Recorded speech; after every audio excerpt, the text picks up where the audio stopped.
Plus que quelques jours avant le premier tour de l'élection présidentielle et moins de 5% des débats dans la presse ont été consacrés à l'écologie et au climat. Aux médias, nous estimons que c'est trop peu. C'est pourquoi, dans Face à l'urgence, nous recevons des représentants politiques pour discuter exclusivement de ces thèmes. Et aujourd'hui, nous recevons Cédric Villani. Cédric Villani, bonjour. Bonjour, Rémi Kenzo-Pagès. Alors Cédric Villani, vous êtes mathématicien, médaillé Fields en 2010, directeur de l'Institut Henri Poincaré de 2009 à 2017. En 2017, vous rejoignez la campagne d'Emmanuel Macron et vous êtes élu député LREM. Au Parlement, vous êtes président de l'Office parlementaire d'évaluation des choix scientifiques et technologiques. En mai 2020, vous quittez le groupe LREM. Vous êtes désormais apparenté Génération Écologie. Vous soutenez alors la candidate Delphine Batho lors de la primaire écologiste. Vous êtes son porte-parole. Et aujourd'hui, vous soutenez le candidat écologiste à l'élection présidentielle, Yannick Jadot. Comment allez-vous ? Ça va bien. Enfin, le monde va fort mal, comme on sait. C'est pas seulement qu'il y ait la guerre en Ukraine, mais aussi tous les grands problèmes que vous décrivez de l'écologie et du climat. On a l'impression qu'ils sont passés au second plan, alors que ça reste, de façon très très forte, la menace majeure qui pèse sur nos vies, dont nos arrière-petits-enfants parleront encore. Alors, Cédric Villani, quel bilan faites-vous du quinquennat d'Emmanuel Macron sur l'écologie ? C'est pas terrible. En tout cas, c'est pas du tout ce que j'attendais. Je dirais même que c'est dramatique. D'autant plus dramatique que ça venait avec de grandes espérances. En 2017, je me suis lancé dans ce qui me semblait être la candidature qui allait permettre la meilleure intégration possible dans l'Europe. Je suis militant fédéraliste depuis 2010, convaincu que c'est seulement à travers l'Europe qu'on pourra travailler sur les grands enjeux de société, les grands enjeux climatiques, les grands enjeux environnementaux. Et ce que je vois, c'est qu'en la matière, le compte n'était pas loin de là. En 2020, comme vous l'annonciez, je rejoignais le nouveau groupe Écologie, Démocratie, Solidarité. Groupe éphémère. Groupe éphémère. On a eu une petite vie, certes, puisqu'on a duré 6 mois à peu près. Mais on a pu défendre quelques propositions de loi emblématiques.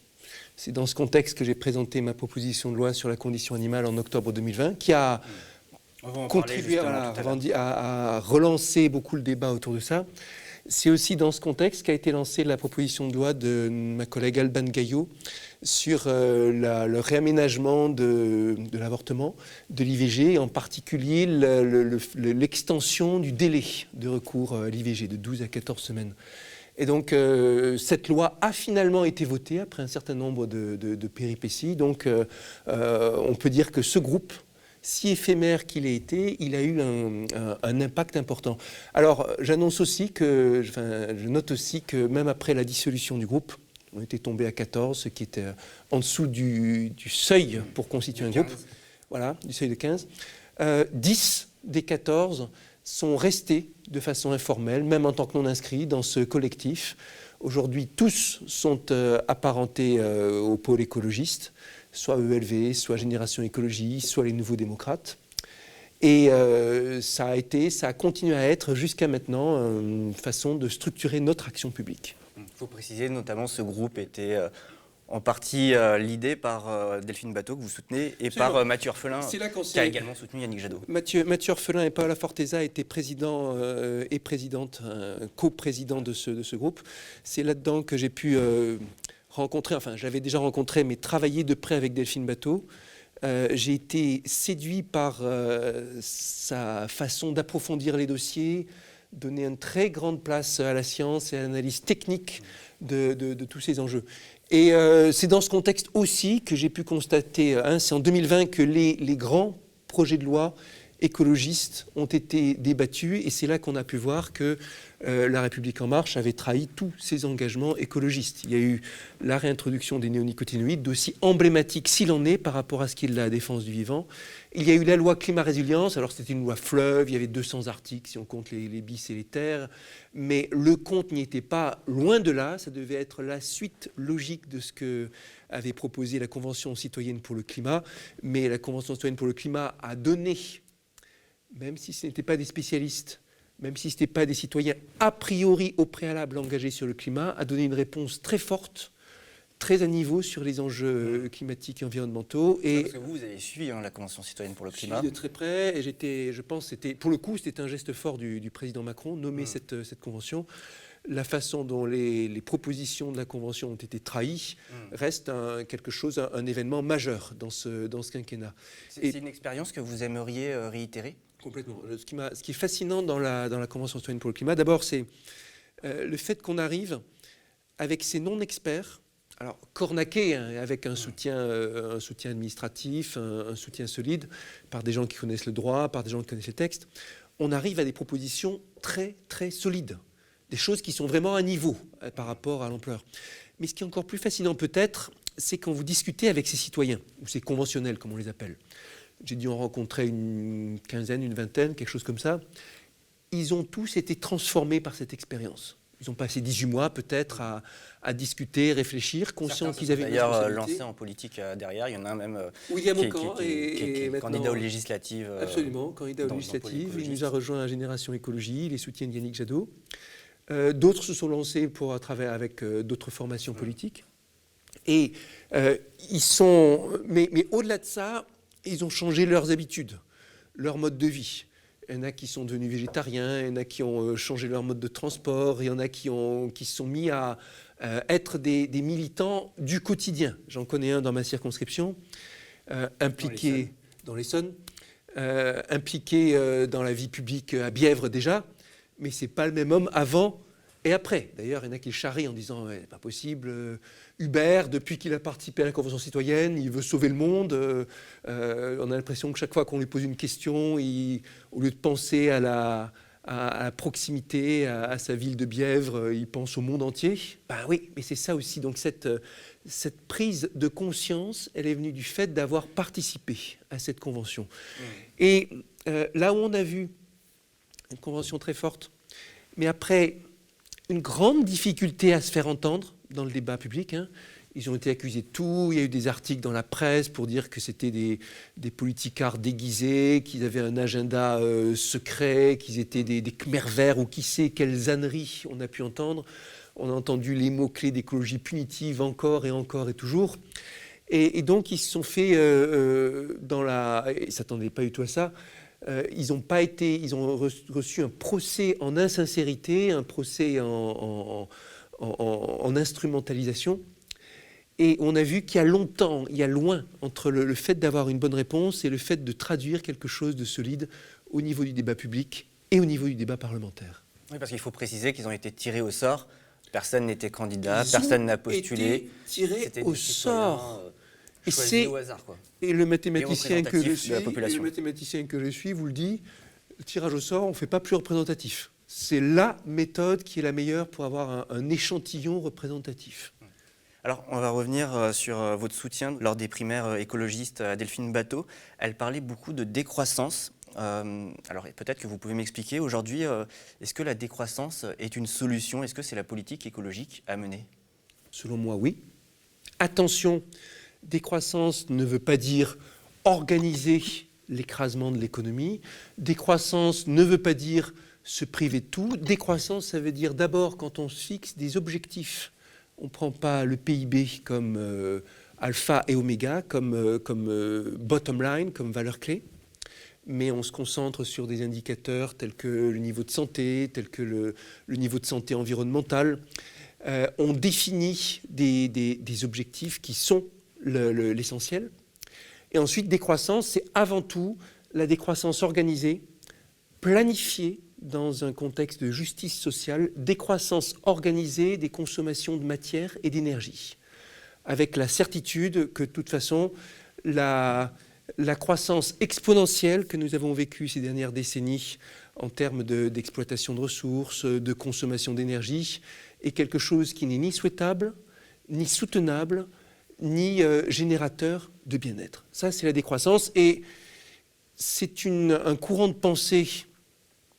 Alors, il y a des philosophes qui ont contribué, vous avez des économistes, des gens comme Nicolas Georgescu-Roegen dans le passé, des gens comme Vincent Léger ou Timothée Paric aujourd'hui.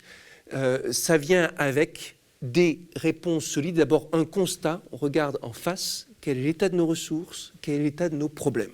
Est-ce que c'est une critique de la production? C'est pas une critique de la production en tant que telle, mais une critique de l'idée selon laquelle le productivisme va résoudre tous nos maux. Encore hier, en réponse à une question, le président indiquait qu'il fallait produire pour maintenir le système social, pour répondre aux enjeux environnementaux, etc., etc. Je suis désolé, c'est pas la production en tant que telle qui nous permettra de résoudre des problèmes. Et quand on regarde l'état des ressources premières, aussi bien sur des choses qu'on n'a pas envie d'utiliser, comme le pétrole, on n'a pas envie d'utiliser, mais ce qu'on voit, c'est que de toute façon, le monde est condamné à brève échéance, même s'il le voulait, à réduire sa consommation parce qu'on a passé le pic de pétrole conventionnel, on a dû le passer en 2008. Pic de pétrole tout court, c'est en cours en ce moment, maintenant, en gros. Mais sur des matériaux aussi bien sur des terres rares comme l'indium que sur des choses bien plus classiques comme le cuivre, on n'a pas plus de quelques décennies de ressources qui sont prouvées, disponibles au risque de consommation actuelle. Et j'insiste, quelques décennies. Projet de civilisation, on voulait avoir quelque chose qui puisse, dans les 1000 prochaines années, être soutenable, être durable. Nous en sommes très très loin. Comme disait Georges Escouregen, toujours garder en tête que tout ce que nous recevons comme énergie qui nous permet de faire la production, c'est d'une part la source d'énergie venant du soleil. On peut ajouter les sources qui viennent de la géothermie, des mécanismes géologiques qui sont en cours. Et puis, l'extraction des matériaux qui se retrouvent dans certaines poches de concentration, des mines, des gisements, et ainsi de suite. Ces mines et ces gisements, ils ont une durée de vie finie, limitée, brève à l'échelle de la consommation actuelle. Ce ne sont pas des solutions durables. Et justement, par rapport à ça, par rapport à la production d'énergie, est-ce que le maître mot, c'est peut-être pas la sobriété? Vous notamment, parlant notamment de la consommation d'énergie, mais vous, le pôle écologiste, dans votre programme, vous prenez une électricité 100% renouvelable. Est-ce que c'est possible? Le rapport de RTE nous dit oui, c'est possible. Pas complètement sûr, ça demande de la recherche, ça demande de l'exploration. Et comme vous l'avez vu, RTE a fait un travail dont je suis admiratif, le dernier rapport, qui continue à être mis à jour. Par exemple, tout récemment, je pense en février ou début mars, ils ont mis à jour, en partie de façon détaillée, le volet sobriété dans leur étude. Et ils ont exploré différentes options de mix énergétique. 6 scénarios, 3 sans nucléaire nouveau, 3 avec nucléaire nouveau. Et dans chaque cas, des options, un peu plus de réindustrialisation, ou beaucoup plus de réindustrialisation, ou variante avec davantage d'hydrogène, si on se rend compte que finalement l'hydrogène, ce sont des voies technologiques qui marchent bien, qui se généralisent. Un scénario sobriété dans lequel on tient compte aussi des usages de façon forte. Et 3 de leurs scénarios sont des scénarios qui sont des propositions 100% énergie renouvelable, soit horizon 2050, soit horizon 2060. Ce qu'ils disent bien, attention, c'est qu'il y a dans ces scénarios une part d'incertitude, une part de pari sur l'innovation technologique. Je peux l'expliquer facilement. Énergie renouvelable, vous avez l'hydroélectrique qui est déjà bien utilisé, un peu d'usage de l'énergie des marées. Vous allez avoir du biométhane et pas mal de gaz renouvelable. Vous allez avoir des éoliennes, vous allez avoir du photovoltaïque. Il y a dans le plus gros déploiement là-dedans, le cœur de ce qui est gagnable, des marges de progression, c'est l'éolienne et c'est le photovoltaïque. Dans tous les scénarios de RTE, que ce soit avec nucléaire ou sans nucléaire, vous avez multiplication des éoliennes et du photovoltaïque par des facteurs de 3, 5, 10 en fonction des différentes options. Bon. Éolienne et photovoltaïque, c'est renouvelable. C'est cependant, comme on sait, intermittent.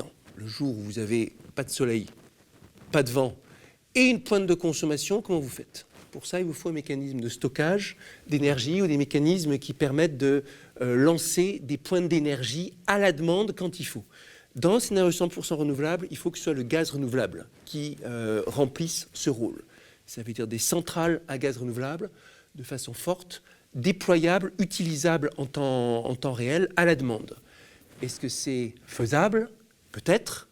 Et ce que nous dit RTE, c'est que ce n'est pas impossible, ça demande de la recherche et du développement.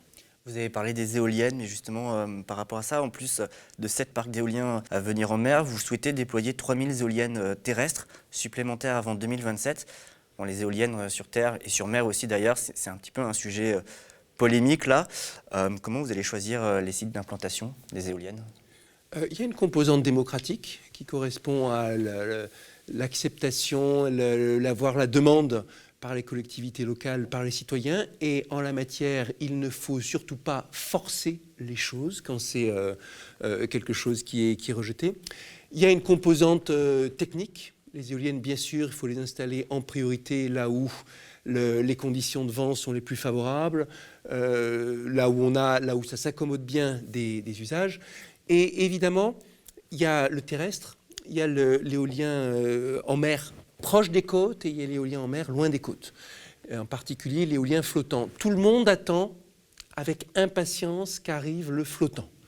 Le flottant qui sera installé loin des côtes, avec moins de dégâts moins de gêne, en tout cas moins de perturbations sur le littoral que ce qu'on peut avoir avec de l'offshore. Le non flottant, notamment, il pose des problèmes dans les fonds. Alors, les problèmes, ça dépend du site, ça dépend sur quoi. Parfois, ça va être les travaux qui peuvent être quelque chose de dérangeant. Il y a tout un débat en ce moment sur le parc de Saint-Brieuc. Et des études, par exemple, on se demandait est-ce que ça va être quelque chose de grave par rapport à la pêche, à la récolte de coquillages en particulier. Et ce qu'il semble, c'est que ce n'est pas vraiment un perturbateur pour la vie marine. Il y a des débats qui continuent encore sur la question des oiseaux, et en particulier le puffin des Baléares, dans le cas précis de Saint-Brieuc. Mais globalement, des constats plutôt rassurants sur la question de la biodiversité et de l'éolien offshore dans ce cas-là. Dans notre parc, peut-être ça sera différent. On a de toute façon besoin d'avoir des retours d'expérience au fur et à mesure. Le rapport avec la pêche vient aussi de façon forte. Si le parc éolien est une zone qui est sanctuarisée, dans laquelle on ne pêche plus, ça va aussi avoir un impact intéressant par rapport à la biodiversité. Je vous rappelle que de toute façon, nous sommes dans un contexte de surexploitation du monde marin, de surpêche, et que c'est bon de ménager des zones qui soient vierges d'exploitation. Alors, l'enjeu, c'est aussi celui du transport. Et vous aimez particulièrement un mode de transport, c'est celui qui est le vélo. Vous voulez en fournir notamment un à chaque jeune. Votre société rêvée, c'est une société du tout vélo. Oui. Pendant des années, j'ai cru que la solution dans le transport, ça viendrait des véhicules autonomes partagés, le genre qui vous prendrait, qui vous lâcherait, etc., qui serait une sorte de service à la demande. J'ai complètement révisé ma position là-dessus. Le véhicule de demain, c'est le vélo électrique. Et comment on fait si on n'aime pas le vélo ? Il y a une petite minorité de gens qui sont allergiques au vélo, mais je vous dis vraiment une petite minorité. Et si déjà tout le monde qui peut se mettre au vélo s'y met, ça change la donne. Le vélo, c'est quelque chose de bon structurellement. D'abord, dans un contexte urbain, hein, ici on est à Montreuil, c'est à coup sûr, comme dans au moins toute la petite couronne parisienne, c'est à coup sûr le moyen le plus rapide et le plus sûr de se déplacer d'un point à un autre, plus rapide que les transports en commun, plus rapide que les voitures. Et c'est aussi le vélo quelque chose qui, outre le fait que c'est décarboné, outre le fait que ça consomme très peu de matière, hein, l'impact carbone d'un vélo, de la batterie d'un vélo, c'est genre le centième de l'impact de la batterie d'une voiture. C'est aussi quelque chose qui est bon pour la santé, de façon très forte. Hein. Ça vous fait faire votre exercice modéré, allez, 30 minutes, 15 minutes, 30 minutes, 1 heure en fonction de vos déplacements tous les jours, 2 heures si vous êtes un gros, si vous déplacez beaucoup. Il y a des études là-dessus qui vous montrent que c'est carrément... un grand responsable de la santé a déclaré s'il y avait un médicament rendait les mêmes services que la pratique du vélo, on l'appellerait le médicament magique. Quelque chose d'incroyable. Pas d'effet secondaire, un bon effet sur le stress, un bon effet sur la forme physique, sur le poids, etc., etc. Donc vous avez là quelque chose qui est bon à la fois pour l'environnement et pour la santé. Mais d'ailleurs, vous voulez lancer une grande filière française du vélo, notamment en termes de fabrication et de réparation. Tout cela, ça va demander un énorme aménagement du territoire. Énorme aménagement du territoire. Réorganisation. Je me permets de challenger ce que vous dites. Certes, ça veut dire des pistes cyclables partout, mais une piste cyclable, ça coûte 10 fois moins, parfois 100 fois moins qu'une route. Ça coûte beaucoup moins à construire, parce que ce sont des petites installations. Ça a besoin d'être renouvelé moins souvent, tout simplement parce que les vélos, ils usent la route beaucoup moins vite que les voitures, encore moins vite que les poids lourds, bien sûr. Et donc, ce sont des petits investissements. Partout, et je le vois aussi dans ma circonscription, je le vois en Essonne, les exécutifs locaux renâclent à installer les pistes cyclables, c'est une question de culture. Ils ont été habitués depuis 50 ans à ce que l'investissement structurant, ce soit le développement de la route, et que ce soit ça qu'il faut passer, défendre encore et encore inlassablement dans les projets. Et là, on leur dit, écoutez, non, il y a un truc urgent, c'est la piste cyclable, ce sont des petites choses, mais ils le mettent encore en dessous des piles. Alors après... Des petites choses, mais à l'échelle nationale, ça devient à la fin... Enfin, il faut un plan derrière. Il faut peut-être qui dit réaménagement du territoire, dit aussi peut-être planification. Alors, je sais que le mot planification n'est pas forcément dans votre vocabulaire, et en tout cas pas dans celui... Moi, j'aime bien planification. Ouais. Évidemment, on sait que... Du coup, il faut planifier. Il y a une dose de planification incontestablement à avoir. Alors, on sait que c'est un mot qui, dans une économie... on associe souvent planification à une économie d'État, communiste ou ce que vous voulez. Le Gosplan et tout ce que vous voulez. Mais on a besoin d'une dose de planification, ça j'en suis convaincu. Aujourd'hui, ils sont nombreux, Anne Hidalgo, même Emmanuel Macron. D'ailleurs, il y a un haut commissariat au plan avec François Bayrou. Et puis, c'est quand même un petit peu le thème traditionnel depuis longtemps de Jean-Luc Mélenchon et de la France Insoumise. Il faut le reconnaître. Et de ce point de vue, c'est pas un mot qui pour moi est tabou. L'un des documents les plus marquants qui soit sorti pour moi ces dernières années sur la transition écologique, c'est le plan de transition de l'économie française du Shift Project de Jean-Marc Jancovici, ouais, et qui a le gros avantage de proposer une trajectoire en disant voilà à quoi doit ressembler la France d'ici 10 ans, d'ici 30 ans. Comment est-ce qu'on aboutit en 2050 à la neutralité ou quasi-neutralité carbone? Quel remaniement ça demande dans l'aménagement du territoire, mais aussi dans l'économie? Par exemple, pour prendre juste un exemple, ce plan, il prévoit que la transition vers l'agroécologie, ça représentera plus 500 000 emplois à l'échelle 2050. 500 000, c'est phénoménal. Ça veut dire qu'après, dans ce contexte-là, on ne peut pas juste laisser le marché décider de qui va avoir envie d'être agriculteur, de travailler dans ce secteur. Il faut qu'il y ait des campagnes de sensibilisation, des fonds qui soient investis systématiquement de façon forte pour accompagner les agriculteurs dans la transition, pour faire rêver les jeunes sur le fait que l'agriculture agroécologique, demain, ça sera ça sera le ferment majeur de la France, et ainsi de suite. On a besoin de ce regard général planifié.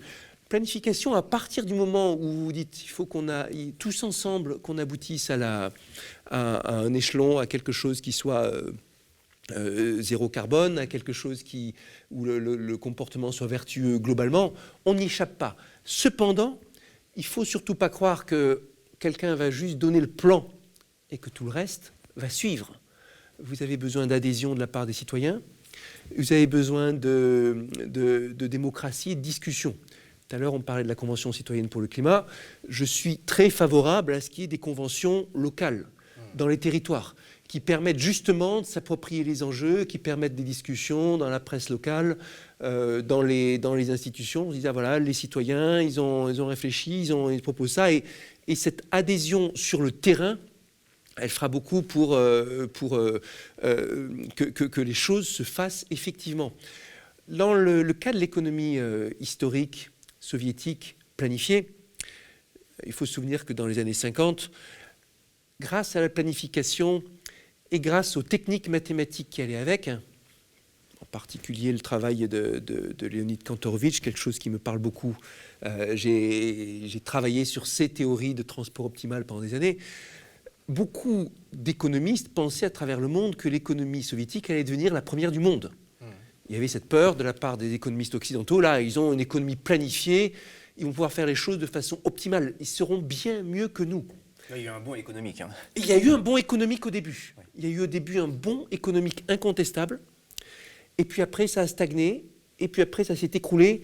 Et il s'est retrouvé que, d'abord, il y avait toutes sortes de failles et d'absurdités dans lesquelles, sur le terrain, c'était organisé de façon contraire à l'intérêt. Tout étant planifié, vous allez profiter de telle ou telle aide avec un comportement qui est aberrant. Vous allez faire semblant que ceci est là. Toutes sortes d'occurrences de ces paradoxes qui sont liés au dilemme du prisonnier, genre ce qui est intéressant pour l'individu n'est pas forcément ce qui est intéressant pour la communauté. Et là, on a vu qu'au niveau démocratique, au niveau des citoyens, ça ne suivait pas et que tout l'esprit qu'il pouvait y avoir dans la planification était dévoyé. Il y a un roman fascinant là-dessus de Francis Pufford qui s'appelle Red Plenty, Abondance, je ne sais plus quel est le titre français, très très marquant et qui nous montre comment cet idéal de productivité et de planification, à la fin, s'est noyé dans ce qui se passait sur le terrain, dans les comportements. Parce que la planification n'était pas faite à la bonne échelle. Parce qu'elle n'était pas démocratique, elle était imposée. Et les choses ne suivaient pas. Vous planifiez ceci, alors vous avez des tableaux, alors à l'époque ce n'était pas les tableaux Excel, mais vous avez des tableaux qui vous donnent des objectifs, qui vous disent que ceci, qui vous disent de cela, mais sur le terrain, comment ça suit? De même aujourd'hui, l'un des principaux dangers des grands plans européens, le grand plan sur les batteries, le grand plan sur l'informatique quantique, etc., etc., le principal danger, c'est de rester des plans hors sol, sous forme de tableau Excel, discutés de façon intelligente et raisonnée dans les bureaux de la Commission européenne, mais qui ne sont pas suivis de réelle adhésion sur le terrain, ou dans lesquels, pour atteindre un objectif, on va dévoyer telle ou telle chose pour dire juste « Ah ben là, j'ai atteint l'objectif et ainsi de suite ». Un peu comme dans ces comportements absurdes où vous avez des fois une compagnie aérienne qui fait des vols à vide pour utiliser le carburant qui lui avait été alloué et montrer que j'ai dépensé toute l'énergie qui m'avait été allouée, ça doit être renouvelé. Ce genre de comportement absurde, il arrive quand vous avez un lien qui est juste un lien abstrait et pas un lien d'adhésion, un lien démocratique. Pour revenir sur le dilemme du prisonnier, on connaît un des paradigmes très importants en sciences du comportement, où vous avez deux personnes qui sont arrêtées qui sont emprisonnées séparément pour avoir fait un méfait. Est-ce que donc elles sont isolées l'une de l'autre, et vous demandez à l'un, est-ce que tu es prêt à dénoncer ton complice? Et attention, si lui te charge, tu vas payer plein pot. Et réfléchis bien à ce qui va arriver. Et en fonction des peines qui sont là, en fonction des peines qui sont sur la table, on voit que l'attitude rationnelle pour chacun des deux prisonniers est de dénoncer l'autre. Si moi, que le gars me dénonce ou qu'il ne me dénonce pas, j'ai intérêt à le dénoncer, ma peine est moins lourde. La conclusion logique individualiste va être donc que chacun des deux va se dénoncer et globalement, ils vont payer plus cher que si chacun des deux avait tenu le secret. Et où on voit que l'intérêt logique de chaque individu ne correspond pas à l'intérêt du groupe. À la fin, tout le monde paye. Bon. Ce genre de situation, la façon de résoudre ce paradoxe, c'est de dire qu'il y a quelque chose de non logique qui les tient l'un l'autre. Ça peut être de la solidarité. À l'échelle d'un pays, c'est le sentiment de solidarité nationale. À l'échelle européenne, ça doit être le sentiment d'appartenance à un projet européen. Pour la transition écologique, ça sera le sentiment, la fierté d'appartenir à un mouvement de transition écologique. S'il n'y a pas cette chose-là qui relève de la conscience, votre plan, il échouera. Si c'est juste un ensemble de chiffres et d'objectifs et de contraintes légales, il échouera. Hier, j'animais sur la chaîne de Yannick Jadot, sur la chaîne Twitch de Yannick Jadot, mon émission que je fais régulièrement, Fond Vert, dans laquelle on parle de sujets écologistes en allant sur le fond, mais deux invités, des spécialistes, l'un de l'analyse des réseaux sociaux, de la distorsion d'information qui va avec, David Chavalarias, l'autre, Mélusine Boonfaller, une spécialiste des biais cognitifs et de la façon dont une société, des individus sont dans le déni par rapport à l'urgence climatique ou la façon dont nous priorisons mal les enjeux et tout ça. Et ils ont insisté sur le fait qu'il est impossible de réaliser une transition écologique, où il y a besoin de changement de comportement, si on ne travaille pas sur l'adhésion de la société et des individus. Et le levier numéro 1, c'est la puissance de la norme sociale et la puissance de l'effet d'imitation. Vous voyez autour de vous les gens qui changent de comportement, vous changez de comportement spontanément. Dans votre famille, tout le monde se met à devenir végétarien, ça va devenir naturel de devenir végétarien. Ou vous voyez que les gens affichent fièrement qu'ils participent à tel ou tel mouvement, c'est quelque chose qui d'un coup ne vous paraît plus absurde. Alors qu'à contrario, vous savez que vous ne devez pas prendre votre voiture et trouver d'autres solutions, mais vous voyez tout le monde autour de vous, c'est naturel, qui va prendre la voiture en trouvant toutes sortes de bonnes raisons pour le faire. Vous allez aussi prendre la voiture en disant « bon, c'est vrai, mais les choses, c'est pas prêt, c'est pas le moment, etc. Pas ici, pas maintenant, pas comme ça. » Justement, le moyen de vous convaincre que c'est ici, maintenant et comme ça qu'il faut le faire, c'est si vous voyez autour de vous des exemples. Et dans la transition écologique, on est bien embarrassé parce que l'essentiel de ce qui a de l'impact, c'est des choses qui ne sont pas visibles comme ça.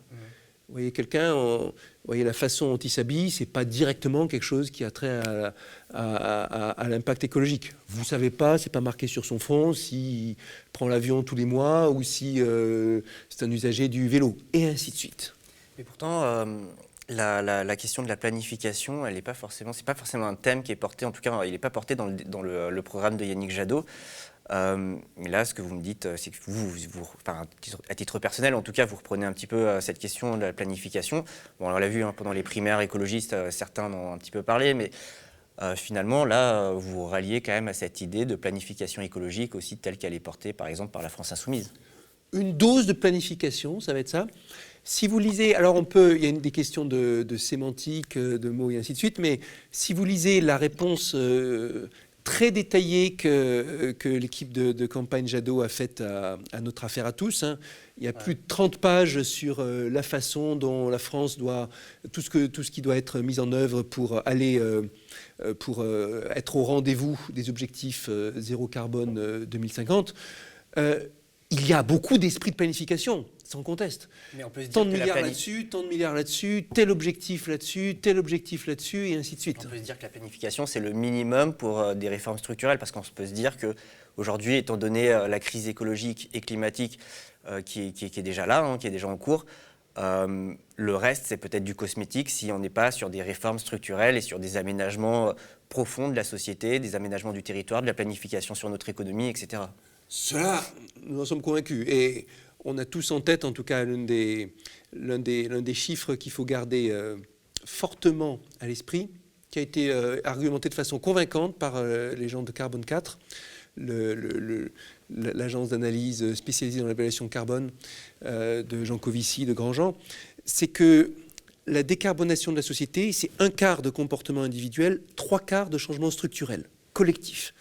Même si chacun d'entre nous, là, on se mettait à tout stopper, on stoppe l'avion, on devient vegan ou je ne sais pas quoi, on bouscule tous nos comportements individuels, les 3/4 de l'impact carbone resteraient là, globalement.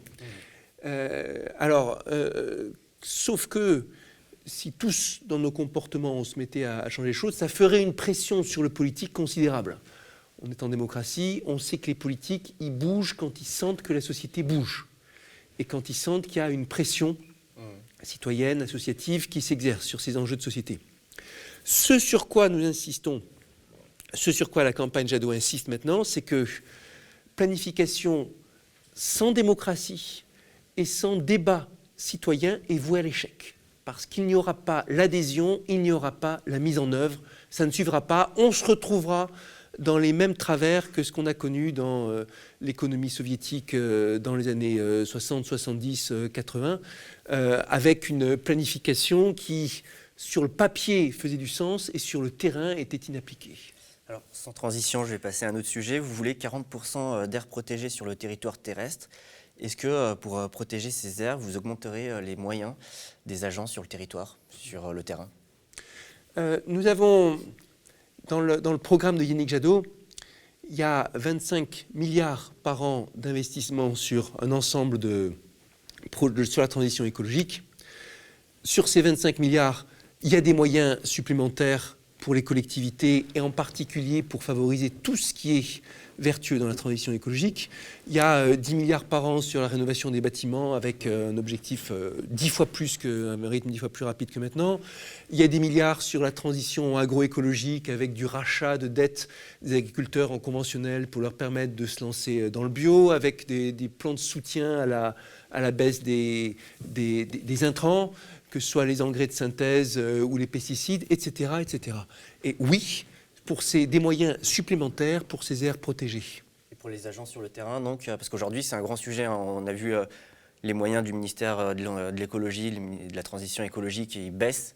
C'est un budget qui baisse très régulièrement. On le voit, les syndicats sur le terrain, par exemple le syndicat majoritaire dans les parcs nationaux, le SNE, Syndicat national de l'environnement, FSU, ils dénoncent les réductions de postes chaque année. C'est une vraie problématique et on peut se demander aujourd'hui si ces aires protégées elles servent à quelque chose encore sans personne pour vraiment s'en occuper, quoi. De façon générale que sans relais humain de terrain, on ne peut rien faire.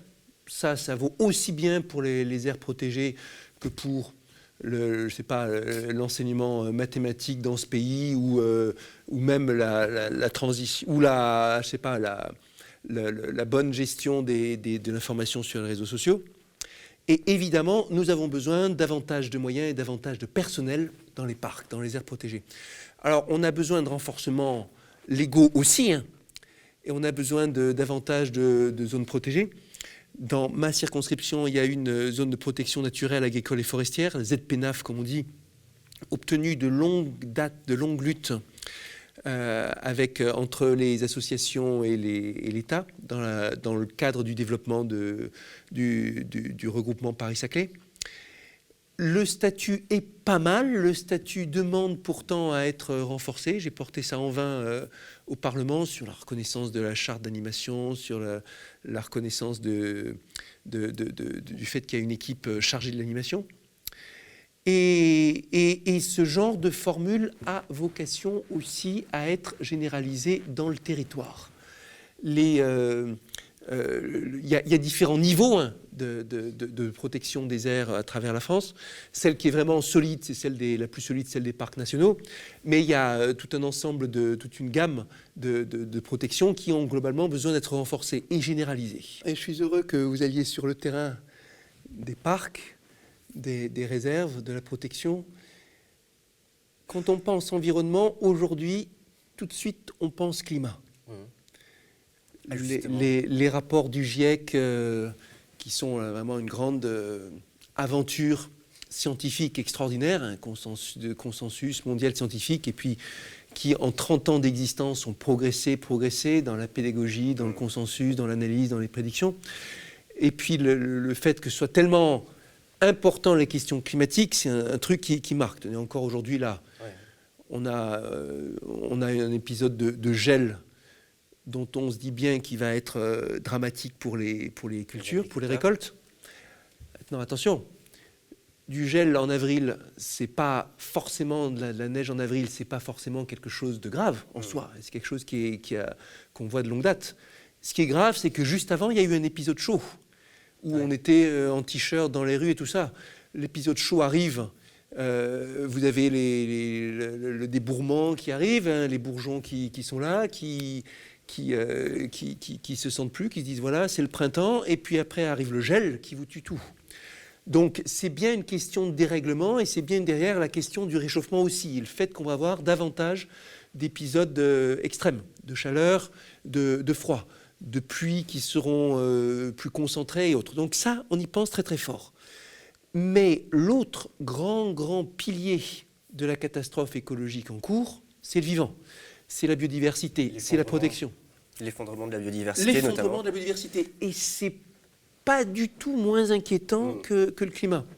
Et justement, vous regrettez qu'on ne parle pas suffisamment d'écologie, enfin de biodiversité notamment, et que le gros peut-être du débat, c'est le climat, mais pas forcément cette crise de la biodiversité qu'on est en train de vivre. Complètement. Chaque fois qu'il y a dans une réunion, dans un document, dans du programme et autres, quand on dit climat, je dis toujours on rajoute biodiversité. Dans toutes mes interventions, j'y suis attentif.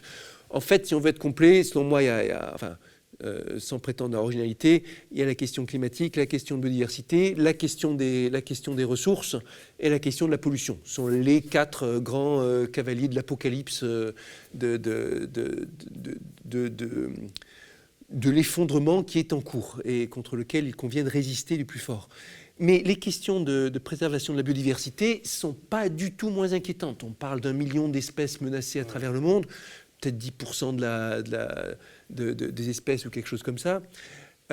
L'effondrement des mammifères, c'est quelque chose de phénoménal. La 6e extinction de masse. La 6e extinction, c'est même quelque chose de ravageur par rapport à la représentation qu'on a du monde. Nos ancêtres, ceux qui faisaient des fresques dans les grottes de Lascaux et autres, de Chauvet, représentaient surtout des animaux. C'était l'essentiel de ce qui les faisait rêver, de ce qui les fascinait. Il suffit de voir comment les enfants sont fascinés aujourd'hui aussi par les animaux, par l'histoire des animaux, pour voir à quel point c'est quelque chose d'important et de majeur. Aujourd'hui, les animaux sauvages, les vertébrés terrestres, animaux sauvages, représentent 4% de la masse des vertébrés terrestres. 4%. Tout le reste, c'est les humains, les animaux domestiques et le plus gros, les animaux d'élevage, le bétail. C'est quelque chose qui est d'une tristesse infinie. C'est là une sorte de privatisation par l'humanité de l'ensemble du vivant. Et là-dedans, vous avez effondrement des mammifères, effondrement des vertébrés en général. Vous avez l'effondrement des insectes. Quelque chose de dramatique. Et d'essentiel pour notre survie, notamment pour l'agriculture. Essentiel pour notre survie, pour l'agriculture. Pour la survie des autres espèces. Pour la survie des autres espèces. Maillon essentiel de la chaîne alimentaire. Et ce maillon essentiel de la chaîne alimentaire, de la régulation, de tout l'ensemble. On a là quelque chose qui est absolument dramatique. On a fait une étude à l'OPEX récemment, à l'Office parlementaire d'évaluation des choses scientifiques et technologiques. Voilà. Une sénatrice de l'Union centriste, Annick Jacquemet, qui a présenté et coordonné une note concernant l'effondrement des insectes. L'Union centriste n'est pas spécialement un parti écologiste, mais la note est vraiment, vous présente quelque chose d'absolument dramatique. Un effondrement, une division par 3 de la masse des insectes en quelques décennies dans nos contrées. Une responsabilité claire et incontestable des pesticides, de l'artificialisation des terres, des pratiques d'agriculture, de la pollution lumineuse. Une injonction claire à renverser la vapeur immédiatement, tout de suite. Vous lisez la note qui est basée uniquement sur des auditions de scientifiques de l'INRAE, du CNRS, qui ne sont pas des institutions partisanes a priori. Vous lisez ça, vous dites, ben voilà, on a un programme écologiste qui en découle naturellement, spontanément. D'ailleurs, on parle beaucoup du GIEC, qui est l'organisation internationale qui étudie le climat, mais il faut savoir qu'il y a son équivalent sur les questions de biodiversité, l'IPBES. On en parle très peu. Vous regrettez de façon générale peut-être le traitement médiatique de ces sujets, notamment leur invisibilité, d'ailleurs aussi peut-être leur invisibilité dans le débat actuel, le débat électoral ? Oui, invisibilité, inaudibilité. D'ailleurs, je vais vous apprendre quelque chose. Désolé, ce sera mon petit côté prof. La prononciation normalisée, recommandée, c'est IPBES. De la même façon que GIEC, on a IPBES. Oui, mais en fait, on l'entend tellement peu dans le débat public qu'on ne sait pas comment ça se prononce. IPBES une fois sur deux. Voilà, bon.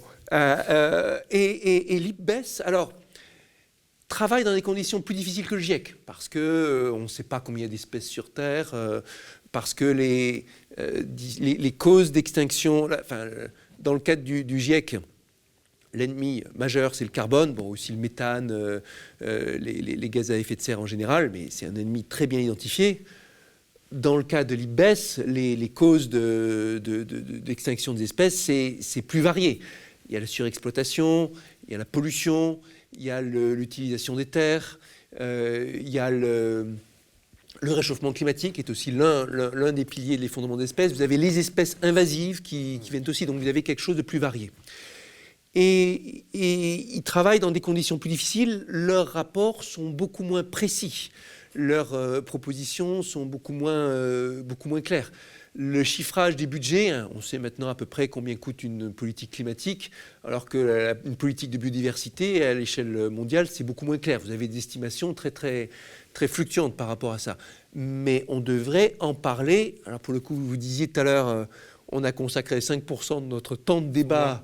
Moins de 5%. Moins de 5%. Sur les 5%, peut-être que 4% ont été occupés par le climat. Il a dû rester peut-être 1% pour la biodiversité. On devrait en parler tous les jours, en vrai, vu le niveau de gravité que c'est. Tous les jours, il devrait y avoir un truc sur la disparition de telle espèce, sur la nécessité de revoir de préserver des terres, de mieux garder les parcs, de sortir des pesticides, fongicides, insecticides, tous ces biocides, comme on le dit. Alors, et on devrait parler aussi des freins et des mécanismes qui sont là. On devrait parler de la façon d'aller découvrir, explorer, étudier cette biodiversité, en utilisant les ressources culturelles aussi.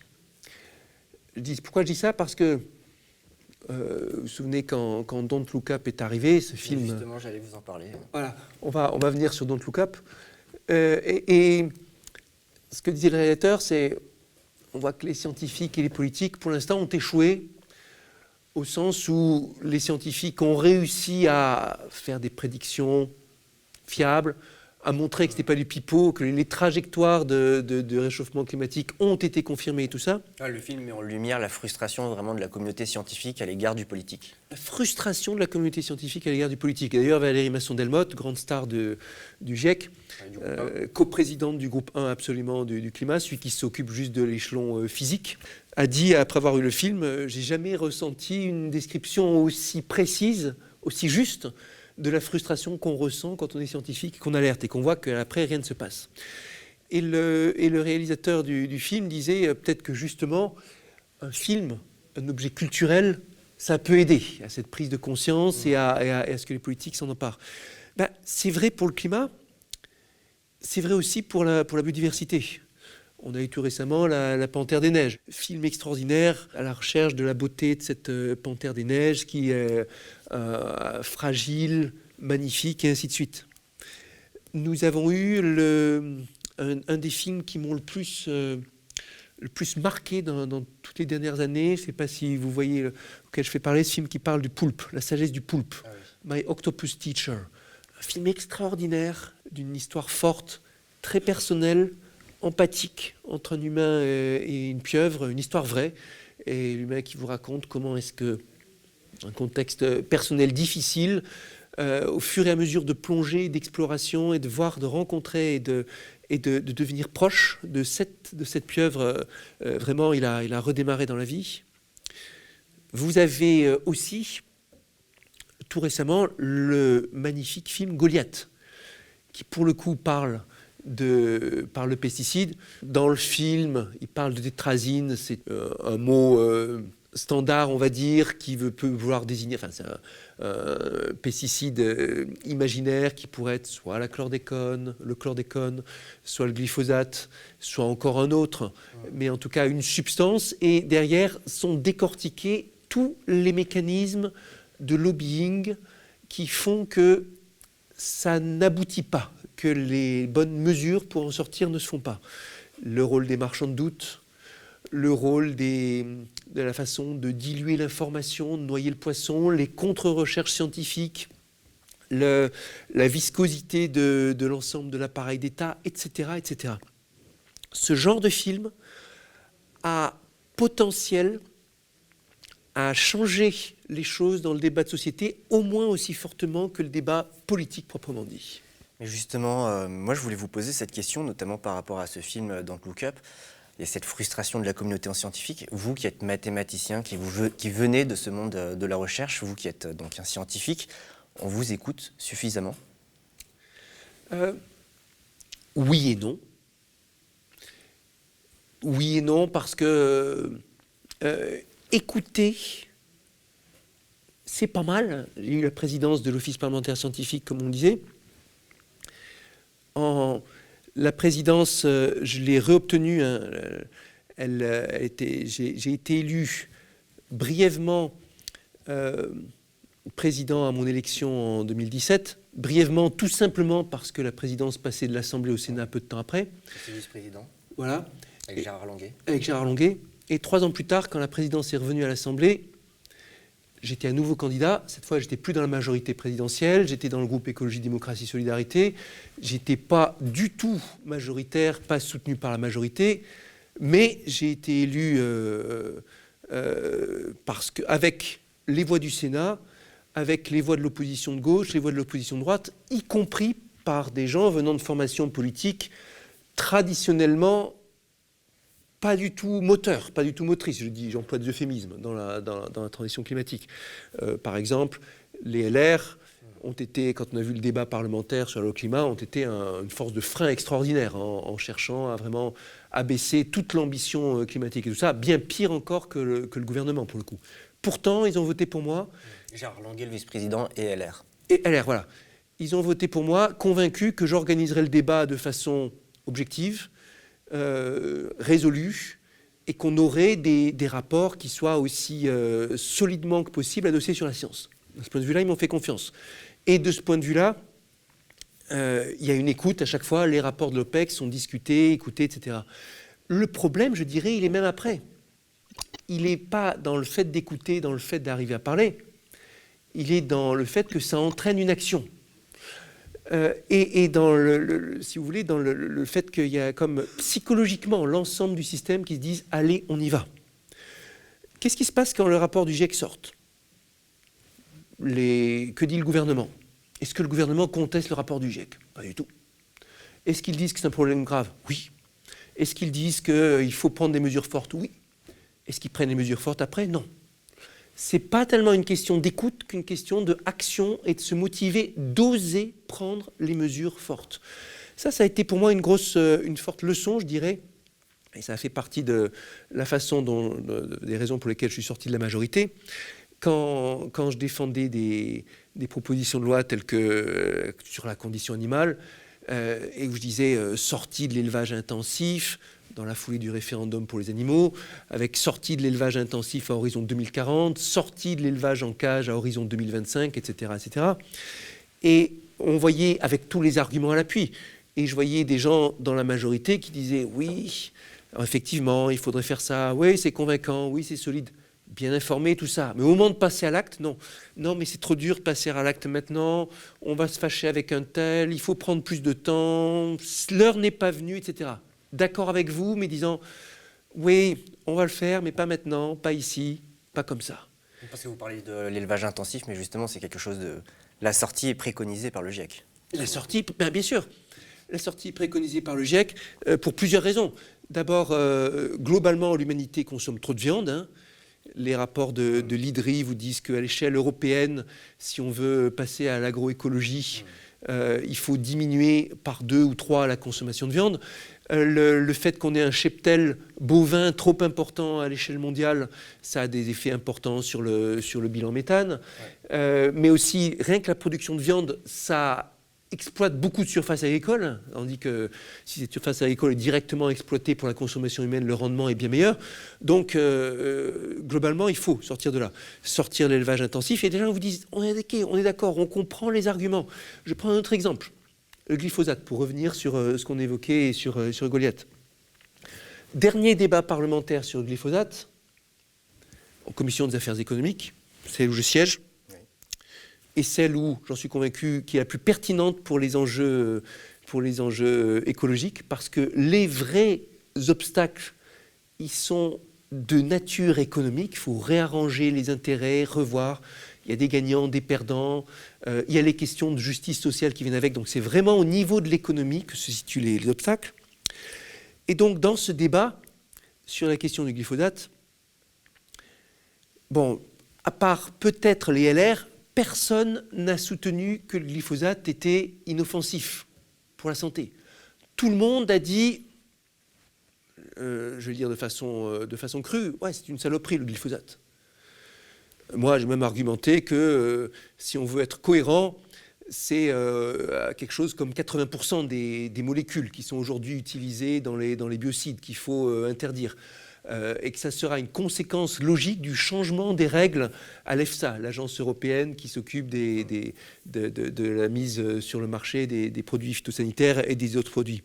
Le groupe majoritaire, celui qui représente le gouvernement, enfin celui qui est même au bord que le gouvernement, ils ont aussi dit le glyphosate, on sait, c'est un poison, etc.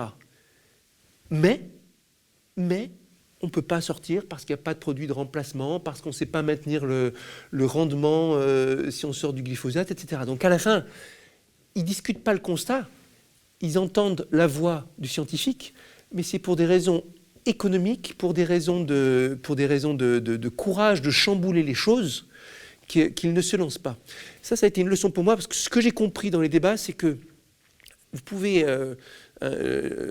vous dire ce qu'il faut, c'est une bonne expertise scientifique au sein des partis politiques, c'est pas faux, mais s'il n'y a pas derrière la volonté d'agir inscrite au cœur de votre parti ou de votre formation politique, ça ne suivra pas. Le constat sera fait avec la tête, il ne suivra pas avec le cœur. Et comme à chaque fois, quand vous avez une décision forte, il faut accepter de se mettre en danger, de se recevoir les engueulades des uns, des autres, etc. etc. Si vous n'êtes pas vraiment convaincu que vous pouvez le faire, vous n'irez pas. Vous avez parlé de l'élevage juste avant, mais justement, il y a une question que je voudrais vous poser avant qu'on aille à la fin de cette émission, parce que je pense que c'est un sujet important. Vous parlez beaucoup de la question animale, et vous parlez notamment de sentience. Vous avez par exemple employé le terme lors du meeting de Yannick Jadot à Paris, au Zénith. C'est un terme pourtant peu utilisé dans les débats politiques. Bien sûr. La sentience, on va dire, cette espèce de mix entre le fait d'avoir des émotions, d'avoir de la conscience, et cette réalisation forte qu'au plan cognitif, les animaux sont proches des humains, que les humains sont des animaux de toute façon, comme on sait, et qu'il y a derrière un ressenti. Des êtres sensibles. Des êtres sensibles, des émotions, et que ce sont pas juste des êtres biologiques, mais aussi des êtres faits de sentiments, d'émotions et de ressentis. Alors, aujourd'hui, la science est très forte là-dessus. Et par exemple, vous avez des travaux avec des scientifiques de l'INRAE et autres indiquant que, par exemple, dans un abattoir, si les choses ne sont pas bien faites et que les animaux voient les autres animaux qui sont en train de mourir, ils ont conscience qu'ils vont mourir aussi. Il y a quelque chose de fort là-dessus. Maintenant, cette idée sur laquelle les émotions fondamentales des humains et les émotions fondamentales des animaux sont les mêmes, elle remonte au moins à Charles Darwin. Darwin, si on veut, c'est le scientifique emblématique qui a changé la place de l'humain par rapport à l'animal. D'abord en disant que nous sommes au cœur par des relations de filiation du monde animal, mais aussi en expliquant que les émotions fondamentales, la peur, la colère, l'affection, etc., elles se retrouvent aussi chez les animaux. Et même en proposant, ce qui était juste révolutionnaire, que même la morale était une construction qui était issue de l'évolution des espèces. Dans cette idée qu'il y a des choses qui sont bien, des choses qui sont mal, que peut-être le propre de l'humain, si on veut en chercher un, et sur le plan de l'éthique, le fait de s'interroger soi-même sur qu'est-ce qu'on doit faire en cas de dilemme sur le bien et le mal. Mais en tout cas, cette idée que ces êtres, que les animaux ont ces émotions, ce ressenti, qui sont sensibles, elle est fortement, aujourd'hui, très fortement confirmée par la science. Je vous recommande les ouvrages de Marc Bekoff, Émotions animales et autres, le grand ouvrage de Yves Christin, L'animal est-il une personne, où ces thèmes sont développés de façon très forte. Vous que ce ne soit pas plus un sujet ? Vous savez, dans l'équipe Jadot, il y a deux thèmes dont je suis chargé plus particulièrement. L'un, c'est enseignement supérieur et recherche, qui correspond naturellement à mon parcours. L'autre, c'est la condition animale, qui pour moi fait partie des plus grandes urgences et des choses les plus... Parce que quand vous regardez la quantité de souffrance extraordinaire qui est générée aujourd'hui autour de nous, de façon cachée souvent dans des fermes-usines, dans des élevages intensifs fermés, où les poulets sont entassés à 22 du mètre carré, où les porcs ont 1 mètre carré par individu et ainsi de suite. C'est quelque chose qui est juste insupportable. Je vais rajouter 2 choses. D'abord, je vous parle des scientifiques, c'est normal, je viens de là, mais cette idée que les animaux ont des émotions et sont des êtres sensibles, c'est aussi du bon sens. N'importe qui a un chien, qui l'observe, qui sait aussi, qui comprend les intentions et tout ça, le niveau d'affection, d'amour qu'un chien peut porter à un humain, c'est quelque chose qui est juste phénoménal. Comment pourrait-on imaginer que vous avez certains animaux, les animaux domestiques, qui sont des animaux aimants, sensibles et tout ça, et d'autres, ceux qu'on entasse dans une usine, qui sont les lapins qu'on va mettre dans des cages et qui vont pas pouvoir de toute leur vie sauter et gambader, soit eux juste des robots. C'est quelque chose d'inconcevable, c'est juste de la schizophrénie. Donc, il faut le dire, nous avons aujourd'hui, par centaines de millions, ces individus sensibles qui sont entassés dans des conditions indignes aujourd'hui en France. Centaines de millions parce que chaque année, c'est genre 1 milliard d'animaux qui sont abattus pour l'élevage. Parmi eux, il y en a qui ont vécu une vie tout à fait décente, voire heureuse, d'autres qui ont vécu une vie misérable de leur naissance jusqu'à leur mort. Et le gros de ces animaux, la plus grande partie, c'est l'élevage intensif. Ne surtout pas croire ceux qui vous disent qu'en France, on a un modèle d'élevage respectueux de l'animal. C'est un mensonge. En France, il y a plusieurs modèles d'élevage, certains respectueux et d'autres qui sont d'une tyrannie absolue. Vous avez encore cité des recherches scientifiques pour expliquer votre position, notamment sur la question de la sentience. Quelle place pour la science en politique? Est-ce que vous conseillez, par exemple, à vos collègues écologues, climatologues, agronomes, etc., de faire de la politique, de venir se présenter, d'aller s'engager? Oui, résolument. Il en faut une dose. Alors, il faut des gens à l'extérieur, des gens à l'intérieur. Comme au Chili, par exemple, où la nouvelle ministre de l'Environnement est une autrice du GIEC. Ah, je ne savais même pas ça, merci. Très bon exemple. Mais oui, alors, autrice du GIEC, c'est encore mieux que juste expert ou scientifique. C'est quelqu'un qui a débattu, qui a été en responsabilité, qui s'est engagé sur des mesures en quelque sorte. C'est un peu comme on disait tout à l'heure, convention citoyenne, c'est que le simple fait d'être en responsabilité et d'écrire quelque chose qui aura un impact, ça vous met dans la peau et ça vous donne un pouvoir d'adhésion et de décision bien plus important. Donc oui, résolument. Alors, sauf que cela n'est possible que si on est cohérent, enfin, cela n'a pas d'intérêt que si on est cohérent et qu'on laisse au ministre la possibilité de se déployer, d'avoir son action. Récemment sur un débat, qu'il y avait au Parlement sur des questions de préservation de zones agricoles et forestières dans ma circonscription. J'avais travaillé avec des amendements, travaillé avec mon collègue Aurélien Taché, qui lui s'intéresse plutôt du côté du Val d'Oise au triangle de Gonesse. On avait travaillé à perfectionner la loi là-dessus. On avait travaillé à un amendement qui permettait aussi de généraliser ce statut de ZPNAF un peu partout. Et je me retrouve à discuter avec un ministre ou une ministre très engagé là-dessus, sur ce thème, chargé de répondre au sujet. Et je dis, voilà, tu comprends, c'est très important qu'on puisse faire passer cet amendement. Sur le terrain, il y a une contestation très forte, il y a des associations, il y a même une ZAD qui est en train de se créer, on a besoin de donner des gages, etc. Réponse du ministre, attends, je vais voir ce qu'ils m'ont mis. Ce qu'ils m'ont mis, ça veut dire quoi? Ça veut dire, je vais voir les éléments de langage rédigés pour moi par le cabinet du Premier ministre.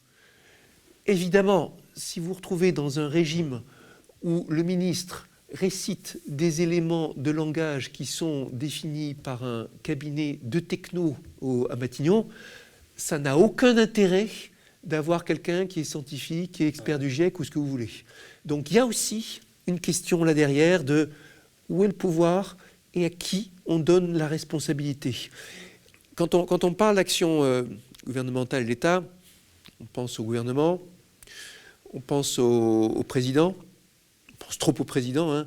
La position officielle de la campagne de Yannick Jadot, c'est le septennat non renouvelable pour la présidence. Donc je la soutiens dans cette campagne, mais ma position préférée, c'est le régime primo-ministériel où, comme dans bien des démocraties dans le monde, le président a juste un rôle de garant des institutions et le patron de l'exécutif, ce n'est pas le président mais le Premier ministre, et celui-ci tire sa légitimité de la coalition qui est issue des élections législatives. Voilà, on est dans la 6e République. Je ne suis pas hostile, même au contraire, je suis favorable à ce qu'on change de République. Je pense que la 5e est arrivée à terme, et appelez-la comme vous voulez, mais je pense que je suis tout à fait favorable à ce qu'on change de constitution, et qu'on y aille à fond, et qu'on sorte de cet héritage de la monarchie parlementaire, où il faut dire les choses comme elles sont. Et en France, on pense au président, au gouvernement, dans le débat public, comme étant ceux qui ont les clés du changement. En vrai, il y a beaucoup d'autres paramètres qui comptent. Vous avez le poids de la technostructure, les cabinets de conseil qui vont rédiger telle ou telle chose, et dont d'ailleurs le gouvernement actuel a fait un usage immodéré. Vous avez le pouvoir réglementaire, hein, ceux qui vont vous rédiger les décrets en conseil d'application, les décrets d'application, qui bien souvent vont amoindrir ou dénaturer les lois. Et tout ce genre de choses qui fait que votre action, elle est très, très dure. Là, il y a un frein énorme. Moi, j'aime bien parler de viscosité. Ça renvoie à la mécanique des fluides. Sur toute cette grande masse au sein de l'État qui agit en frein. Comment faire pour surmonter ça? La seule façon, c'est que cette masse, qui aujourd'hui est une force de frein, soit elle-même une force d'accompagnement. Qu'elle pense, pour de vrai, que c'est son devoir que d'accompagner et d'accélérer la transition écologique. Donc là, on revient à cette question de prise de conscience. Il s'agit de faire prendre conscience aux citoyens lambda, aux ministres, aux présidents, mais aussi à toute la haute administration. Certains vous diraient que c'est juste une question de rapport de force. On peut.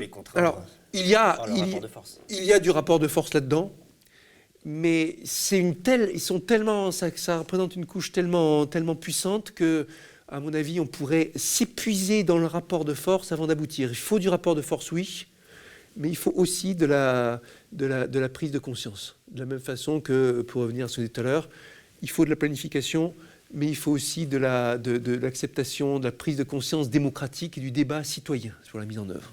Alors, Cédric Villani, merci, on a dépassé le temps qui était prévu. Juste en 2 secondes, en 2 mots, votre réponse à cette question. Vous êtes favorable à plus de place à la science de l'écologie dans les programmes scolaires? Oui, j'ai même porté avec Delphine Batteau et Mathieu Orphelin une proposition de loi visant à ce que dans les formations d'enseignement supérieur, dans tout parcours d'enseignement supérieur, il y ait une sensibilisation, sous une forme ou une autre, hein, sensibilisation aux grands enjeux environnementaux et écologiques. Et je suis persuadé que ça fait partie des fondamentaux de la société. De toute façon, aucun grand plan de société ne se fait sans un volet...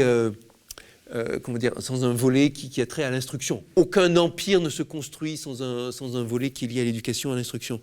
C'est Valérie Masson. C'est un investissement pour le futur aussi. Oui. Encore aujourd'hui, je suis juste stupéfait de certains témoignages qui m'ont été rapportés dans des formations du supérieur sur la question animale, tenez, où on se retrouve avec des enseignants qui continuent d'instiller des idées fausses sur l'élevage, sur la consommation de viande, sur le rapport à l'alimentation, sur l'importance d'avoir une alimentation plus végétale, et qui vont à contre-courant de ça. C'est quelque chose, y compris dans des prépas bio. C'est quelque chose qui est inquiétant, et c'est quelque chose sur quoi il faut agir forcément pour changer la société demain. Merci Cédric Villani, merci d'être venu aux médias. Vous allez vous représenter aux législatives ? On verra bien. Pour l'instant, le problème, ce sont les présidentielles. Et comme vous l'avez bien signalé, je suis soutien résolu, indéfectible de Yannick Jadot, convaincu que le programme des écologistes est celui qui tient le plus compte d'ailleurs des enjeux de la science dure et sciences humaines dans ce contexte. Merci Cédric Villani. Je le rappelle à ceux qui nous regardent, vous pouvez également retrouver ces entretiens sous forme de podcast, donc sur toutes les plateformes d'écoute.